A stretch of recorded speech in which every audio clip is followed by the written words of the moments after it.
గురుదేవ తేజస్వరం. గురు సాక్షాత్ అహం జ్యోతి. గురు ఎవరు? సాక్షాత్తుగా అహం, తానే జ్యోతి స్వరూపుడు. మీ పిల్లలకి కూడా చెప్పాలి. కాబట్టి ఈ విషయం అవగాహన చేసుకొని మీరు తరిస్తూ మీ బిడ్డలను తరింప చేయాలనే ఉద్దేశంతో అక్కడ క్యాసెట్ చేసి ఉంచాము. ఆ క్యాసెట్ వేసుకున్నట్లయితే, మీరు ధ్యానంలో కూర్చున్నట్లయితే, ఆ క్యాసెట్తో మీరు బాగా అయిపోయినట్లయితే మిమ్మల్ని మీరు మర్చిపోతారు. కాబట్టి ఈ విషయాన్ని అవగాహన చేసుకుని మీరు తరిస్తూ అనేకులని మిమ్మల్ని అంటే మీరు తరింపు చేయాలని నేను ఒకటి ప్రతిపాదించాను. ఏమిటి అది చెప్పేసేసి నేను క్లోజ్ చేస్తాను. ఏమిటంటే, ప్రొద్దున లేస్తున్నాం, మంత్రాలు పట్టిస్తున్నాం, పూజలు చేస్తున్నాం, కానీ మనలో ఉండేటటువంటి సంకల్పాలు రహితం కాలేదు. మనం తినేటటువంటి పదార్థాలు మార్పు లేదు.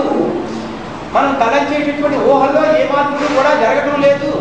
కాబట్టి తల్లి గర్భంలో ఉండేటటువంటి పిండం తల్లికి తెలియకుండా, తనకు తెలియకుండా, తండ్రికి తెలియకుండా ఏ విధంగా రూపాంతరం